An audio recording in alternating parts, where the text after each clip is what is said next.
रविवार को सिर्फ 12 सेकंड में नोएडा की 2 बहुमंजिला इमारतें धराशायी हो जाएंगी। एपेक्स और केएन नामक टावर को सुपरटेक बिल्डर ने बनाया था।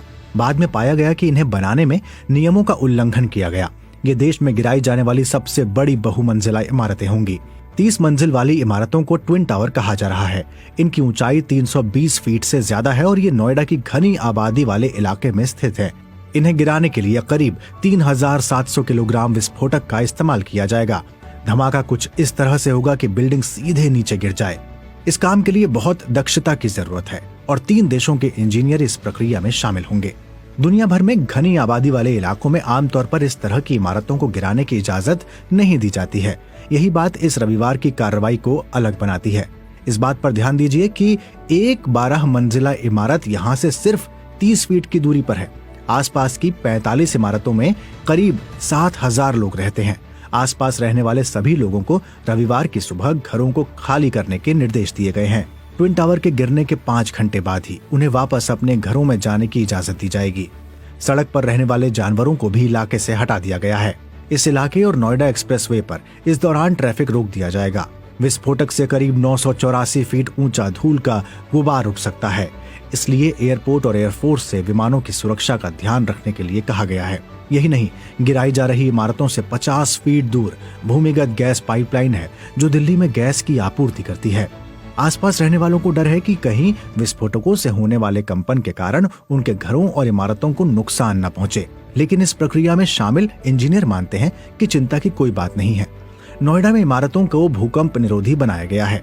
ब्रिटेन के इंजीनियर जो बिल्डिंग गिराने में मदद कर रहे हैं, उनका अनुमान है कि जितनी तीव्रता रिक्टर स्केल 4 के भूकंप से होती है, उसकी तुलना में इस विस्फोटक की तीव्रता 10% होगी। साइट पर मौजूद वरिष्ठ इंजीनियर मयूर मेहता कहते हैं, ये पूरी तरह सुरक्षित है। आखिर ब्लास्ट कैसे होगा? दरअसल रविवार को विस्फोट कराने वाले 6 लोग, जिन्हें ब्लास्टर कहा जा रहा है, और एक पुलिस अफसर को उस इलाके में जाने की इजाजत होगी जिसे एक्सक्लूसिव जोन कहते हैं। ब्लास्ट के लिए कई तरह के विस्फोटकों का इस्तेमाल किया जाएगा। डेटोनेटर्स से प्रक्रिया की शुरुआत होगी। कुछ ही मिलीसेकंड में छोटे प्लास्टिक ट्यूब शॉक वेव की मदद से विस्फोटकों को सिग्नल भेजेंगे जो दोनों बिल्डिंगों में लगाए जाएंगे। कई महीनों से ब्लास्टर्स 30 मंजिला इमारत के अलग अलग हिस्सों में जा रहे थे। इमारतों की बिजली सप्लाई काट दी गई है, एस्केलेटर निष्क्रिय कर दिए गए हैं। ये सुनिश्चित किया गया है कि अलग अलग मंजिल पर सभी 20,000 से ज्यादा कनेक्शंस एक साथ समन्वय के साथ काम कर सके। एक गलती से पूरी प्रक्रिया अधूरी रह सकती है। मेहता की 11 साल पुरानी कंपनी के लिए ये बहुत चैलेंजिंग काम नहीं है। उनका कहना है कि वो पहले भी 18 से 20 इमारतों को गिरा चुके हैं। इसमें एक एयरपोर्ट टर्मिनल, एक क्रिकेट स्टेडियम, एक ब्रिज और एक बड़ी कंपनी की चिमनी शामिल है।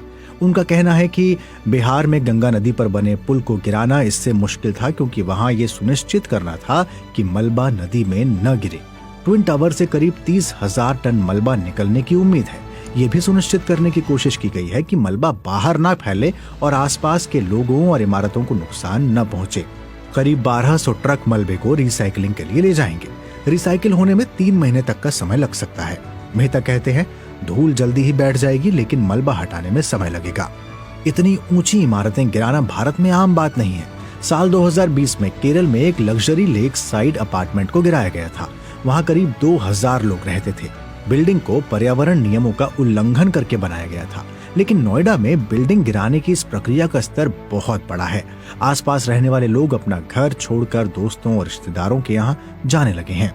पास ही एक बिल्डिंग के एसोसिएशन के प्रमुख SN बैरोलिया कहते हैं, लोग अपने दरवाजे और खिड़कियां सील कर रहे हैं, AC निकाल रहे हैं, दीवारों पर से टीवी हटा रहे हैं।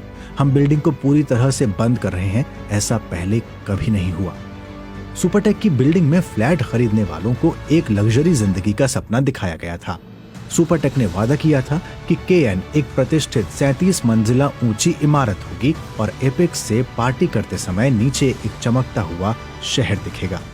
रविवार को ऐसे सभी वादे आखिरकार धराशायी हो जाएंगे।